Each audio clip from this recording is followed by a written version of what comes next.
ಪದ್ಯಗಳ ಅವರ ರಚನೆ ಜಗತ್ತಿಗೆ ವಿಡಂಬನಾತ್ಮಕವಾಗಿ ಇದೆ ಅಂತಂತಂದ್ರೆ ಅವು ವಿಶೇಷ ರೂಪದಿಂದ ಇದ್ದಾವೆ ಅನ್ನುವಂತಹದನ್ನ ಈ ಪದ್ಯದ ಮೂಲಕವಾಗಿ ನಿಮ್ಮಲ್ಲಿಗೆ ಇದನ್ನ ಪ್ರಸ್ತಾಪ ಮಾಡಿ ಅದನ್ನ ತಿಳಿಸಿ ಅವ್ರು ಹ್ಯಾಂಗ ಸ್ಮರಣೆ ಮಾಡ್ಯಾರ ಅನ್ನುವಂತಹದ್ದು ಕೂಡ ನಮಗ ಪರಿಚಯ ಇರ್ಲಿ ಅನ್ನುವಂತ ದೃಷ್ಟಿಯಿಂದ ಈ ಪದ್ಯವನ್ನ ಅವರ ಹಾಡಿದಂತಹದನ್ನ ಕೇಳಿದ್ರೆ ಅವರಿಗೆ ಹೊಟ್ಟೆ ಹಸು ಆಗಿತ್ತು.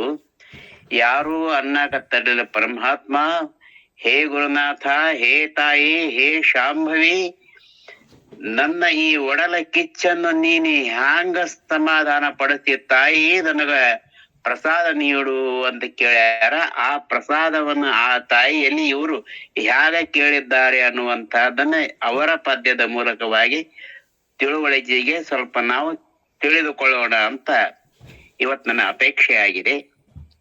ತಮ್ಮೆಲ್ಲರಿಗೂ ಕೂಡ ಅದನ್ನ ತಿಳಿಸಬೇಕು ಅಂತ ಇಚ್ಛಾ ಆಗಿದ್ದರಿಂದ ಅದನ್ನ ಹೇಳ್ತಿದ್ದೇನೆ.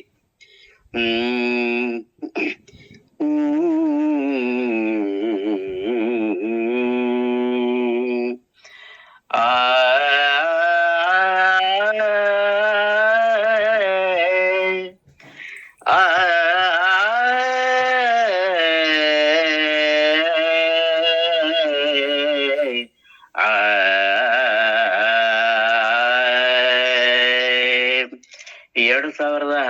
ಇಸ್ವಿಯಲ್ಲಿ ನನ್ನ ದೊಡ್ಡ ಆಕ್ಸಿಡೆಂಟ್ ಆಯ್ತು. ಅವಾಗ ನನ್ನ ಧ್ವನಿ ಬಹಳ ಕುಗ್ಗಿತು. ಇದರಲ್ಲಿ ಏನಾದ ತಪ್ಪಾದ್ರೆ ದಯವಿಟ್ಟು ಸಂಗೀತಗಾರರಿಗೆ ಕ್ಷಮೆ ಕೇಳ್ತೀನಿ. ನಮಃ ಶಿವಾಯ.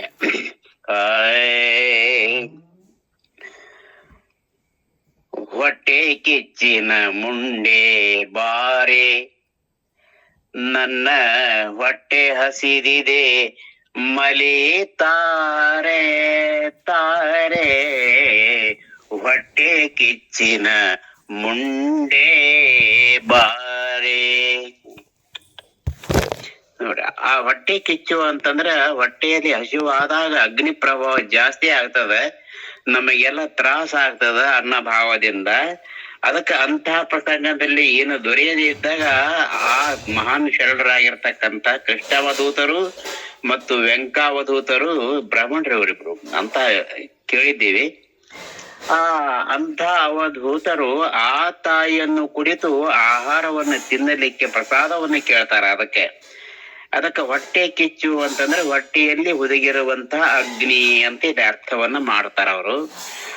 ಹೊಟ್ಟೆ ಕಿಚ್ಚಿನ ಮುಂಡೆ ಬಾರೆ, ಎನ್ನ ಹೊಟ್ಟೆ ಹಸಿದಿದೆ ಮಲಿತಾರೆ, ಹೊಟ್ಟೆ ಕಿಚ್ಚಿನ ಮುಂಡೆ ಬಾರೆ. ತಾಯಿಯಾಗಿ ನಾವು ಮಗುವಾಗಿ ಇದ್ದಾಗ ಮಗುವಿಗೆ ತಾಯಿಯೇ ಆ ತಾಯಿಯೇ ಮಗುವಿನ ಹೊಟ್ಟೆ ಹಸಿದೆ ಅಂತ ಅರ್ಥ ಮಾಡಿಕೊಂಡು ಉಣಿಸ್ತಾಳ. ಇಂತಹ ಶರಣರು ತಮ್ಮ ವಯಸ್ಸಿನಲ್ಲಿ ಆ ತಾಯಿಯನ್ನು ನನಗ ಮಲಿ ಕುಡಿಸಿಯವ್ವ ಅಂತೇಳಿ ಕೇಸಿ ಬಾಯಿ ತುಂಬಾ ಕೇಳ್ತಾರ. ಮತ್ತ ತಮಗೆ ಏನೇನು ಬೇಕು ತಿನ್ನಾಕ ಅಂತದನ್ನ ಹ್ಯಾಂಗ ತಾಯಿ ತನ್ನ ಮಗನಿಗೆ ಯವ್ವ ನಾ ಅದು ತಿಂತೀನಿ ಇದು ತಿಂತೀನಿ ಅದಂತ ಇದಂತ ಅಂತ ಕೇಸಿ ಕೇಳ್ತಾರಲ್ಲ ಪ್ರೀತಿಯಿಂದ, ಆ ತಾಯಿ ಆ ಮಗುವಿಗೆ ಪೂರೈಕೆ ಮಾಡ್ತಾಳಲ್ಲ, ಅದನ್ನ ಇವ್ರು ಯಾವ ಯಾವ ರೀತಿಯಾಗಿ ಕೇಳಾರ ಅನ್ನುವಂತಹದ್ದನ್ನ ಈ ಪದ್ಯದ ಮೂಲಕವಾಗಿ ಆ ಒಂದಗಲ್ಲಿನ ಮಹಾನ್ ಶರಣರು ಹೇಳಿರ್ತಕ್ಕಂಥ ನುಡಿಗಳಲ್ಲಿ ಹ್ಯಾಂಗ ಹೇಳ್ಯಾರ ಅನ್ನುವಂತಹದ್ದನ್ನ ನಾನು ಈ ಹಾಡಿನ ಮೂಲಕವಾಗಿ ತಮಗೆ ತಿಳಿಸ್ತಾ ಇದ್ದೇನೆ. ಮಠದೊಳಗಿದ್ದು ನೀ ದಿಟದಿಂದ ಸಲಹದೆ, ಮಠದೊಳಗಿದ್ದು ನೀ ದಿಟದಿಂದ ಸಲಹದೆ, ಕುಟಿಲ ವಿನ್ಯಾತಕ್ಕೆ ಕುಲಗೇಡಿ ಶಾಂಭವಿ, ಕುಟಿಲ ವಿನ್ಯಾತಕ್ಕೆ ಕುಲಗೇಡಿ ಶಾಂಭವಿ ಬಾರೆ, ಎನ್ನ ಹೊಟ್ಟೆ ಹಸಿದಿದೆ ಮೊಲಿತಾರೆ. ನನಗೆ ಹೊಟ್ಟೆ ಹಸ್ತೈತೆ ತಾಯಿ, ನೀನು ನನಗೆ ಮಲಿ ಕೊಡು, ಸಂತೃಪ್ತಿಗೊಳಿಸಮ್ಮ ಅಂತ ಕೇಳ್ತಾರೆ ಇಲ್ಲಿ. ಮಠದೊಳಗ ನೀ ಇದ್ದನು ಕೂಡ ಸತ್ಯವಾಗಿ ದಿಢದಿಂದ ನೀನು ನಮ್ಮನ್ನ ಸಲಹದೆ, ಹಿಂಗ್ಯಾಕ ನೀನಲ್ಲಿ ಕುಟಿಲ ಗುಣ, ಇವನಿಗೆ ಆಹಾರ ಕೊಡಬಾರದು, ಹೊಟ್ಟೆ ಹಸಿಬೇಕು ಅಂತ ತಿಳ್ಕೊಂಡು ನೀನ್ ಇಚ್ಛೆ ಐತೆ. ದಯವಿಟ್ಟು ನೀನು ಕುಲಗೇಡಿ ಅಂದ್ರೆ ಆ ತಾಯಿ ಆ ಪರವಸ್ತುವಿಗೆ ಯಾವುದೇ ರೀತಿಯ ಕುಲ ಇಲ್ಲದ್ದರಿಂದ, ಜಾತಿ ಇಲ್ಲದ್ದರಿಂದ, ವರ್ಣ ಇಲ್ಲದ್ದರಿಂದ, ಪಂಗಡಗಳ ಇಲ್ಲದ್ದರಿಂದ, ಉಚ್ಚ ನೀಚ ಅನ್ನುವಂಥದ್ದು ತಾರತಮ್ಯ ಇಲ್ಲದೆ ಆ ತಾಯಿ ಎಲ್ಲರಲ್ಲಿ ಇದ್ದು ಪ್ರಕಾಶ ರೂಪದಿಂದ ನಮ್ಮೆಲ್ಲರ ಹೃದಯದಲ್ಲಿ ಬೆಳಗುತ್ತಿರುವುದರಿಂದ ಆಕೆಗೆ ಕುಲಗೇಡಿ ಅನ್ನುವಂತ ಶಬ್ದದಿಂದ ಸಂಬೋಧನೆ ಮಾಡಿರ್ತಕ್ಕಂಥದ್ದನ್ನ ಇಲ್ಲಿ ಅರ್ಥಪೂರ್ಣವಾಗಿದೆ ಅಂತ ನನ್ನ ಅನಿಸಿಕೆ. ಮತ್ತೆ ಕೇಳಿದಾರೆ ಮುಂದ, ಕಡ್ಲಿ ಬೆಲ್ಲ ಕೊಬ್ಬರಿ ತಾರೆ ಕಾಲ ಕಾಲಕ್ಕೆ ಷಡಗರ ತೋರೆ. ಕಡ್ಲಿ ಬೆಲ್ಲ ಕೊಬ್ಬರಿ ತಾರೆ ಸಡಲದಿಂದಲೇ ಸಗುಣ ನಿರ್ಗುಣ ಭರಿತಾದೆ. ಒಡಲೋಳು ಭಕ್ತರಿಗೆ ಒಲಿದು ಸಂತೋಷದಿ ಬಾರೇ ಎನ್ನ ಹೊಟ್ಟೆ ಹಸಿದಿದೆ ಮೊಲೆತಾರೆ. ನೆನಪು ಮಾಡಿ ಆಶಾ ಮಾಡಿ ತಾಯಿ ಎಲ್ಲದಕ್ಕೂ ಸಮರ್ಥ ಅದಾಳ. ಏನೆಲ್ಲ ಕೊಡ್ತಕ್ಕಂತ ಶಕ್ತಿ ತಾಯಿಗೆ ಐತೆ. ಆ ರೀತಿಯಿಂದ ನೀನು ಕಾಲಕ್ಕ ಹೊಟ್ಟೆ ಹಸ್ದಾಗ ಬೇಕಾದಾಗ ನನಗೆ ಏನೇನು ನೀನು ಕೊಡ್ಬೇಕಾಗಿತ್ತು ನನ್ನ ಹೊಟ್ಟೆಗೆ ಬರೀ ಒಂದೇ ಅಂತ ಕೇಳಂಗಿಲ್ಲ. ಕಡ್ಲಿ ಕೊಡು, ಬೆಲ್ಲ ಕೊಡು, ಕೊಬ್ಬರಿ ಕೊಡು, ಯಾವ ಕಾಲಕ್ಕೆ ಏನೇನು ಬೇಕು ಎಲ್ಲಾ ಸಡಗರವನ್ನು ನನಗೆ ನೀ ತೋರಿಸಿಕೊಡು. ನೀನು ಈ ರೀತಿ ಹಠ ಮಾಡ್ಲಾದರೆ ಸಡಲದಿಂದ ಹ್ಯಾಂಗ ಮಾಡು, ನಿರ್ಗುಣಳಾಗಿಯೂ ಮತ್ತು ಸಗುಣನಾಗಿಯೂ ನಮ್ಮಲ್ಲಿ ನೀನು ಯಾವಾಗಲೂ ಆನಂದ ರೂಪದಿಂದ ಇದ್ದು ನಮ್ಮ ಕ್ಷೋಭೆಯನ್ನು ನೀನು ನಿವಾರಣೆ ಮಾಡುತ್ತಾಯೇ. ಭಕ್ತರಿಗೆ ನೀನು ಒಲಿದ ಸಂತೋಷದಿಂದ ನಮ್ಮ ಹೊಟ್ಟೆಗೆ ಆಧಾರ ಆಗುತ್ತಾಯೇ. ಜ್ಞಾನಕ್ಕ ಆಧಾರ ಆಗು, ಅನ್ನಕ್ಕ ಆಧಾರ ಆಗು, ನಮ್ಮ ಶಕ್ತಿಯ ಆಧಾರ ಆಗು. ಈ ರೀತಿ ಹಲವು ರೀತಿಯಿಂದ ನಮಗೆ ಏನೇನು ಬೇಕು ನೀನು ಅದನ್ನ ದಯಪಾಲಿಸು ಅಂಬೆ ಅಂತ ಹೊಟ್ಟೆ ಕಿಚ್ಚಿನ ಮುಂಡೆ ಅನ್ನುವಂತ ಶಬ್ದ ಪ್ರಯೋಗವನ್ನ ಮಾಡಿ ಕೇಳತಕ್ಕಂಥದ್ದು ವಿಡಂಬನಾತ್ಮಕವಾಗಿದೆ ಅನ್ನುವಂತಹದನ್ನ ಇಲ್ಲಿ ಸ್ಮರಣಾರ್ಹವಾಗಿರ್ತಕ್ಕಂಥದ್ದು. ಆಮೇಲೆ ಎರಡನೇ ನುಡಿಯಲ್ಲಿ ಏನು ಕೇಳ್ತಾರ ಅವರು, ಬಾಳೆಹಣ್ಣು ಕಬ್ಬುಗಳು ಬಾಲಬಾಲೆಯರ ಗುಂಪುಗಳು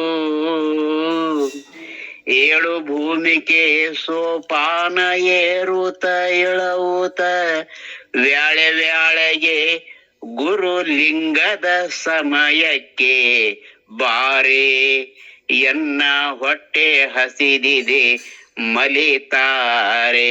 ಬಾಳೆಹಣ್ಣು ಕೊಬ್ಬು ಕೊಡು, ನನ್ನೊಂದಿಗೆ ಆಡ್ಲಿಕ್ಕೆ ಬಾಲೆಯರ ಗುಂಪು ಕೊಡು. ನಾವು 7 ಭೂಮಿಕೆ ಸೋಪಾನ, ಈ ಶರೀರದಲ್ಲಿ 7 ಚಕ್ರಗಳದಾವ, ಅವುಗಳ ಮೇಲೆ ಯೋಗ ರೂಪದಿಂದ ನಮಗೆ ಹೋಗಿ ಬರುವಂತ ಶಕ್ತಿಯನ್ನು ಕೊಡು.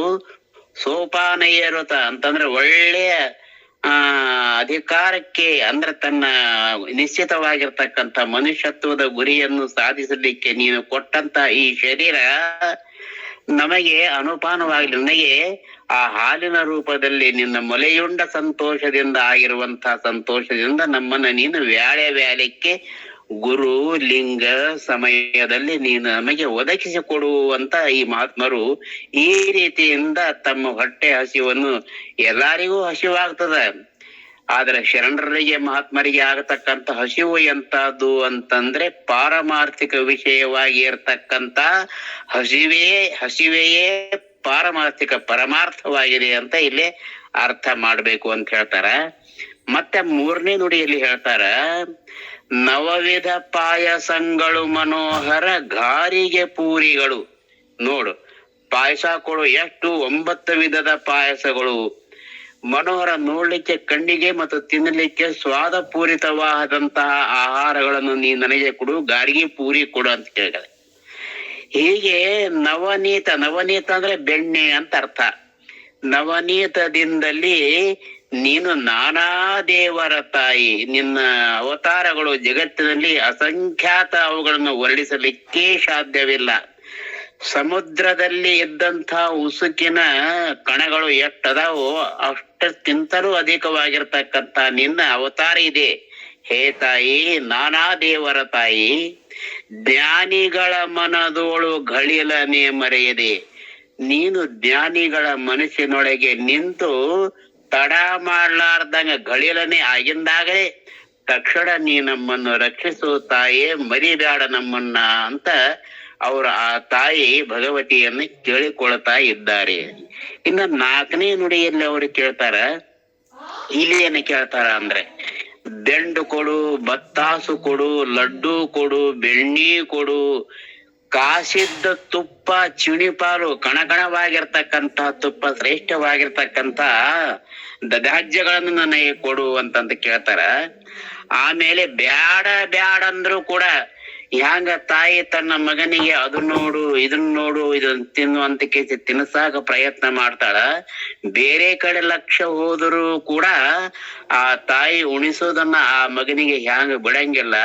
ಅದು ಒಲ್ಲೆ ಅಂತಂದ್ರು ಕೂಡ ಅದಕ್ಕ ತೃಪ್ತಿ ಎಷ್ಟೈತಿ ಅನ್ನುವಂಥದ್ದು ತಾನೇ ಕಂಡುಕೊಂಡು ತೃಪ್ತಿ ಆಗುವ ತನಕ ಆ ತಾಯಿ ನಮ್ಮನ್ನು ಉಣಿಸ್ತಾಳ. ಅಂಥ ತಾಯಿ ಆಗಿರ್ತಕ್ಕಂಥ ನೀನು ಬ್ಯಾಡ ಬ್ಯಾಡ ಅಂತಂದ್ರು ಕೂಡ ನಾಡೊಳಗೆ ನೀ ಉಣಿಸ್ತಾ ಮೃಡನ ಆಜ್ಞೆಯಿಂದಲ್ಲಿ ಯಾಗ ಸಗುಣ ರೂಪದಿಂದ ಅಂತಂದ ಆ ಶಕ್ತಿ ದೇವಿ. ಯಾಕಂದ್ರ ಕಣ್ಣಿಗೆ ಕಾಣಂಗಿಲ್ಲ, ಕೈಗೆ ಸಿಗಂಗಿಲ್ಲ, ಆ ಪರವಸ್ತುವೇ ಆಗಿದೆ. ಪ್ರಕಟ ರೂಪದಿಂದ ಬಂದ ಕೇಸಿ ನಮ್ಮನ್ನ ಉದ್ಧಾರ ಮಾಡಬೇಕು. ಆ ಶಿವನಾಗಲಿ ಆ ಶಿವಶಕ್ತಿ ಆಗಲಿ ನಮ್ಮನ್ನ ಬಂದು ನೀನು ಆ ಮೃಡನ ಆಜ್ಞೆಯಿಂದ ತಡೆಯದೇ ಅನ್ನೋದಿನ ನೀನು ಈ ರೀತಿ ತಡ ಮಾಡಲಾರ್ದ ನಮ್ಮ ಸಂಕಟವನ್ನು ಪರಿಹರಿಸು. ಜ್ಞಾನಕ್ಕೋಸ್ಕರವಾಗಿ ಜ್ಞಾನ ಭಿಕ್ಷೆಯನ್ನ ಎಲ್ಲಾರು ಭಿಕ್ಷೆ ಬೇಡ್ತಾರ, ಹೊಟ್ಟೆ ಹರಿವಿಗಾಗಿ. ಎಲ್ಲಾರು ಸಂಪಾದನೆ ಮಾಡ್ತಾರ, ಹೊಟ್ಟೆ ಹೊರವಿಗಾಗಿ, ಹಸಿವಿಗಾಗಿ. ಭುಕ್ತಯೇ ನತು ಮುಕ್ತಯೇ, ಅವೆಲ್ಲಗಳು ಲೌಕಿಕದ ವ್ಯವಹಾರಗಳು, ಲೌಕಿಕದ ಸಾಮಗ್ರಿಗಳು, ತಿನ್ನುವಂತ ಪದಾರ್ಥಗಳು ಹ್ಯಾಂಗದಾವ ಅಂದ್ರೆ ಕೇವಲ ಬಾಯಿ ಚಟಕ್ ಮಾತ್ರ ಉಪಯೋಗ ಅದಾವ. ಆದ್ರೆ ನಿಜವಾಗಿ ನತು ಭುಕ್ತಯೇ ನತು ಮುಕ್ತಯೇ. ಮುಕ್ತಯೇ ಅಂದ್ರೆ ಅವು ಮುಕ್ತಿಗೋಸ್ಕರವಾಗಿ ಅಲ್ಲ. ಹೇ ತಾಯಿ, ಅಂತಹ ಆಹಾರವನ್ನ ನೀ ನನಗೆ ಕೊಡು, ನಿನ್ನ ಮಲೆಯುಣಿಸು, ನಮ್ಮನ್ನ ಉದ್ಧಾರ ಮಾಡು ಅಂತ ಕೇಳ್ಕೊಂಡು ಬರ್ತಾರೆ ಆ ಮಹಾತ್ಮರು. ಅದಕ್ಕೆ ಅವ್ರು ಮತ್ತೆ 5ನೇ ನುಡಿಯಲ್ಲಿ ಅವರು ವರ್ಣನ ಮಾಡ್ತಾರ, ತಾಯಿಯನ್ನ ಕೇಳ್ತಾರ ಏನಂತ ಅಂತಂತಂದ್ರೆ, ಎಲ್ಲಾ ದೈವದ ಮಾತೆ ನೀನು, ಮಾತೆಯ ಮಾತೆ ಜಗನ್ಮಾತೆ ಆಗಿರ್ತಕ್ಕಂಥ ನೀನು ಪ್ರಭು ಅಲ್ಲಮನ ಆಜ್ಞೆಯಿಂದ ಇನ್ನೇನು ಆ ಅಲ್ಲಮ ಪ್ರಭುವಿನ ಆಜ್ಞೆಯಂತೆ ಜಗತ್ತನ್ನೆಲ್ಲವನ್ನ ಬಲ್ಲಂತಹ ಆ ಪ್ರಭುವಿನ ಆಜ್ಞೆಯಿಂದ ನೀನು ನನ್ನನ್ನೇ ಬಲ್ಲವಳಾಗಿದ್ದೀಯ, ಎಲ್ಲವನ್ನು ನೀನೇ ಬಲ್ಲವಳಾಗಿದ್ದೀಯ. ನಾವು ಎಷ್ಟರ ಮಟ್ಟಿಗೆ ನಿನ್ನನ್ನು ಬಲ್ಲಿವೋ ಅದು ಗೊತ್ತಿಲ್ಲ, ನನ್ನನ್ನೆಲ್ಲರನ್ನು ನೀವು ಬಲಿದವಳಾಗಿದ್ದೀಯ. ಆದ್ದರಿಂದ ಎಲ್ಲಾ ದೈವದ ಮಾತೆ ನೀನು ಪ್ರಭು ಅಲ್ಲಮನ ಆಜ್ಞೆ ಇನ್ನೇನು ಬಲ್ಲಿದಳು ನಾನೆಂದು ಬಡಿವಾರ ಮಾಡದೆ ನಾ ತಿಳಿದಕ್ಕೆ ಅಂತಿಕೆ ಹಿಂಗ ನೀ ನನ್ನ ಮುಂದೆ ದಿಮಾಕ ಮಾಡಬೇಡ ಅಂತ ಸಹಿತನು ಕೂಡ ಶಬ್ದ ಪ್ರಯೋಗ ಮಾಡ್ತಾರ ಅಂತ ನನ್ನ ಅನಿಸಿಕೆ ಇದು. ಹೀಗೆ ಬಲ್ಲಿದಳು ನಾನೆಂದು ಬಡಿವಾರ ಮಾಡದೆ ಸೊಲ್ಲಿನೋಳು ಬೆರೆದಂತ ಶರಣರ ಸಲಹದೆ. ಸೊಲ್ಲಿನೋಳು ಬೆರೆದಂತ ಶರಣರ ಸಲಹುತ. ಸೊಲ್ಲಂದ್ರೆ ಏನು ಅಂತ ಅರ್ಥ ಅಂತಂದ್ರೆ, ನಾವು ಮನುಷ್ಯ ಜನ್ಮವನ್ನ ಧಾರಣ ಮಾಡಿ ಕೊಟ್ಟಾಗ, ಪರಮಾತ್ಮ ನಮಗೆ ಇದನ್ನ ಉಪಯೋಗಕ್ಕೆ ಕೊಟ್ಟಾಗ, ಲೌಕಿಕ ಭೌತಿಕವಾಗಿರ್ತಕ್ಕಂತಹ ಸುಖ ಸಂತೋಷಗಳಲ್ಲಿಯೇ ನಮ್ಮ ಮನಸ್ಸು ಅಲ್ಲೇ ರಮಿಸಲಾರದಂಗ ನಿನ್ನ ಕಡೆಗೆ ಹೊಂದುವಂತ ಆಹಾರವನ್ನ ನೀನ್ ನನಗೆ ಕೊಟ್ಟು ನನ್ನನ್ನು ರಕ್ಷಿಸುವ ಮಾತೆ ಅಂತಕ್ಕಂಥ ವಿಚಾರವನ್ನ ಇದರ ಮೂಲಕವಾಗಿ ಅವರು ಪ್ರಾರ್ಥನೆಯನ್ನು ಮಾಡ್ತಾರ. ಅದಕ್ಕ ಕಂಡವರ ಭಿಕ್ಷವರ ಬೇಡಿ ಅಂತ ಶಬ್ದವನ್ನು ಇಲ್ಲಿ ಪ್ರಯೋಗ ಮಾಡ್ತಾರ 6ನೇ ನುಡಿಯಲ್ಲಿ. ಕಂಡವರು ಯಾರು? ಬಲ್ಲವರು ಅಂತ ಅರ್ಥ. ಕಂಡವರ ಭಿಕ್ಷೆ ಬೇಡಿ, ಆ ಜ್ಞಾನಿಗಳಲ್ಲಿ ನಾವು ನಮ್ಮ ಜನ್ಮ ಸಾರ್ಥಕ ಮಾಡಿಕೊಳ್ಳಲಿಕ್ಕಾಗಿ ಆ ಮಹಾಂತರಲ್ಲಿ, ಸಂತರಲ್ಲಿ, ಶರಣರಲ್ಲಿ, ಯೋಗಿಗಳಲ್ಲಿ, ಜಂಗಮರಲ್ಲಿ ಅದನ್ನ ಬಲ್ಲಂತಹ ಪಾರಮಾರ್ಥಿಕ ವಿಷಯವನ್ನು ಕಂಡುಂಡಂತಹ ಮಹಾತ್ಮರು ಯಾರಿದ್ದಾರೆ ಅವರು ಕಂಡವರು ಅಂತ. ಅದಕ್ಕೆ ಕಂಡವರ ಭಿಕ್ಷವ ಬೇಡಿ, ಅವರಲ್ಲಿ ನಾವು ಭಿಕ್ಷೆಯನ್ನು ಬೇಡಬೇಕು, ಕೇಳಬೇಕು ಅನ್ನುವ ಇದ್ದದ್ದನ್ನು ಅರಿಸಿಕೊಳ್ಳಬೇಕು.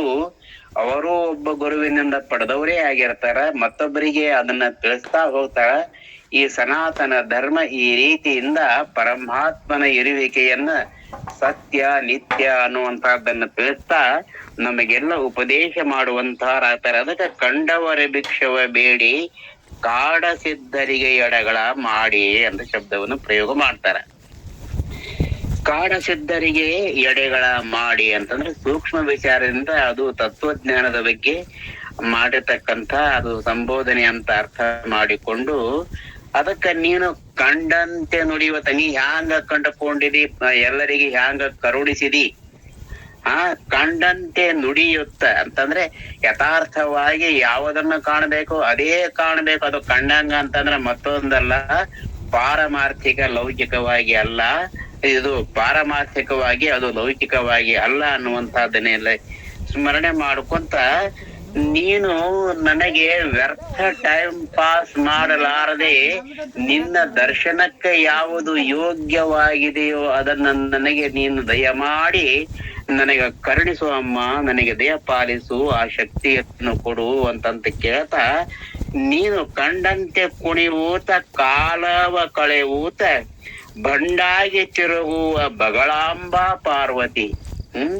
ಬಂಡಾಗಿ ಅಂದ್ರೆ ಯಾರಿಗೂ ಕೂಡ ಬಗಂಗಿಲ್ಲ. ಎಂತ ರಾಕ್ಷಸರನ್ನು ಶಾಲಿಂಗೆ ಬಿಟ್ಟಿರ್ತಕ್ಕಂಥ ಅಗಾಧವಾದ ರೂಪಗಳಿಂದ ಪ್ರಚಂಡವಾಗಿರ್ತಕ್ಕಂಥ ರಾಕ್ಷಸರನ್ನು ನೀನು ಭಯವಿಲ್ಲದೆ ಲೋಕದ ತುಂಬ ಸಂಚಾರಿ ಭಕ್ತರ ಅಭಿಷ್ಟಗಳನ್ನು ಪೂರೈಸಿ ಬಂಡಾಗಿ ತಿರುಗುವ ನೀನು. ಎಲ್ಲೆಲ್ಲಿ ಭಕ್ತರದರ ಎಲ್ಲೆಲ್ಲಿ ನಿನ್ನ ಭಜನೆ ಮಾಡ್ತಾರ, ಸ್ತೋತ್ರ ಮಾಡ್ತಾರ, ಕೀರ್ತನೆ ಮಾಡ್ತಾರ, ನಿನ್ನ ಸ್ನೇಹಿತರ ಪ್ರವಚನ ಮಾಡ್ತಾರ, ಶಾಸ್ತ್ರ ಶ್ರವಣಗಳನ್ನ ಮಾಡ್ತಾರ, ಗುರುಗಳನ್ನ ಆಶ್ರಯಿಸ್ತಾರ, ಪಾದ ಪೂಜೆಯಲ್ಲಿ ತಲ್ಲೀನರಾಗ್ಯಾರ. ಅಂತಹ ಮಹಾತ್ಮರಿಗೆಲ್ಲರಿಗೂ ನೀನು ತಿರುಗಾಡ್ಕೋಟ್ ಅವರಿದ್ದಲ್ಲಿಗೆ ಹೋಗಿ ಬಂಡಾಗಿ ತಿರುಗುವ ಹೇ ಬಗಳಾಂಬ ಪಾರ್ವತಿ ಬಾರೇ ಎನ್ನ ಹೊಟ್ಟೆ ಹಸಿದಿದೆ ಮಲಿತಾರೆ ಅಂತಕ್ಕಂಥ ಶಬ್ದ ಪ್ರಯೋಗದಿಂದ ತಾಯಿಯನ್ನು ಅನನ್ಯವಾಗಿ ವರ್ಣಿಸುತ್ತಾರೆ. ಕೊನೆಯ ನುಡಿಯಾಗಿರ್ತಕ್ಕಂಥ 7ನೇ ನುಡಿಯಲ್ಲಿ ಭವದೊಳಗೆ ಅವತಾರ ತಾಳಿ. ಯಾಕಂತಂದ್ರೆ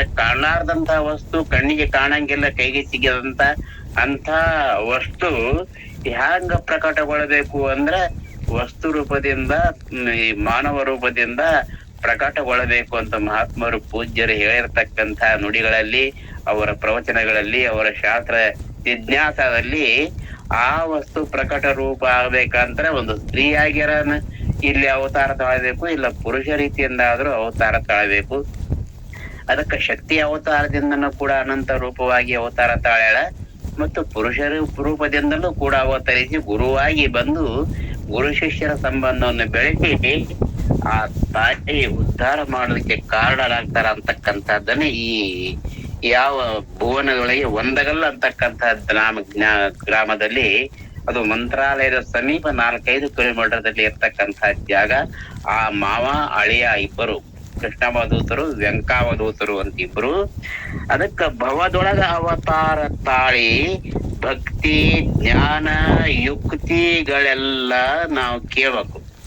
ಭಕ್ತಿಯಿಂದ ಹ್ಯಾಂಗ ನಡ್ಕೋಬೇಕು, ಯುಕ್ತಿಯಿಂದ ಹ್ಯಾಂಗ ನಡ್ಕೋಬೇಕು, ಜ್ಞಾನದಿಂದ ಹ್ಯಾಂಗ ತಿಳಿಯಬೇಕು ಅನ್ನೋದನ್ನ ನೀನು ಪ್ರಸಾದ ರೂಪದಿಂದ ನಮಗೆ ದಯ ಮಾಡಿಸದೇ ಇದ್ದರೆ, ನೀನು ನಮಗೆ ತಿಳಿಸದೇ ಇದ್ದರೆ ಮತ್ತೆ ನಾವು ಭವಗಳಲ್ಲಿ ಬಿದ್ದು ಒದ್ದಾಡಿ ನಮ್ಮ ಈ ಅತ್ಯುತ್ತಮವಾಗಿರ್ತಕ್ಕಂಥ ಶರೀರವನ್ನ ಸುಮ್ಮನೆ ಹಾಳು ಮಾಡಾರ್ದಂಗೆ ನಮಗೆ ನೀನು ಅಭಯ ಕೊಡು, ಆಶೀರ್ವಾದ ಕೊಡು, ಅಂತಹ ಆ ವಿದ್ಯೆಯನ್ನ, ಅಂತ ಬುದ್ಧಿಯನ್ನ, ಅಂತ ಆಹಾರವನ್ನ ಕೊಡುವಂತ ಭವದೊಳಗೆ ಅವತಾರ ತಾಳಿ ಭಕ್ತಿ ಜ್ಞಾನ ಯುಕ್ತಿಗಳೆಲ್ಲ ಕೇಳಿ ಭುವನದೊಳಗೆ ಒಂದಗಲ್ಲ ಗುರು ಕೃಷ್ಣಾವಧೂತರ. ಆ ಭುವನಗಲ್ ಅಂತಕ್ಕಂಥ ಊರಿನೊಳಗೆ ಆ ಕೃಷ್ಣಾವಧೂತರು ಆಗಿ ಹೋಗಿರ್ತಾರ. ಅವರ ಅನೇಕ ಮಠಗಳು ಇಲ್ಲೆಲ್ಲ ಬೇರೆ ಬೇರೆ ಕಡೆಯಲ್ಲಿ ಸ್ಥಾಪನಾ ಮಾಡಿಕೊಂಡಿದ್ದದಾವ. ವೆಂಕಾವಧೂತರು ಅಂದ್ರೆ ಖಾಸ ಕೃಷ್ಣಾವಧೂತರ ಅಳಿಯನೇ ಅಂತ ಜನ ಹೇಳದನ್ನ ನಾವು ಕೇಳ್ಕೊಂಡು ಬಂದೀವಿ. ಹಾಗೆ ಕೃಷ್ಣಾವಧೂತರ ಭಾವದೊಳಗೆ ಒಂದಾಗಿ ನೆಲೆಸಿ ಜೀವವು ನೀನಾಗಿ, ಬರುವುದರಿಂದ ಪ್ರವೇಶ ಆಗ್ಬೇಕಲ್ಲ ಇಲ್ಲಿ ಇದ್ರಾಗ ಅಂತಕ್ಕಂಥ ಮಾತನ್ನ ಇಲ್ಲಿ ಹೇಳ್ತಾರೆ.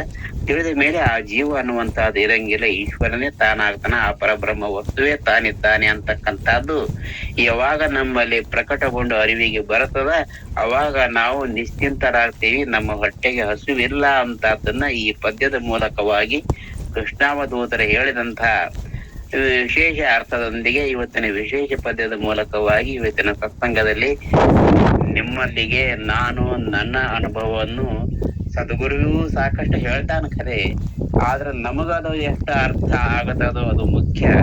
ಅದಕ್ಕೋಸ್ಕರ ನನಗೆ ತಿಳಿದಂತ ತೊದಲು ನುಡಿಗಳನ್ನು ನಿಮ್ಮ ಮುಂದೆ ಮಹಾದೇವ ವಂದನೆಗಳು, ಧನ್ಯವಾದಗಳು. ಓಂ ನಮಃ ಶಿವಾಯ, ಓಂ ನಮಃ ಶಿವಾಯ, ಓಂ ನಮೋ ಭಗವತೆ ವಾಸುದೇವಾಯ.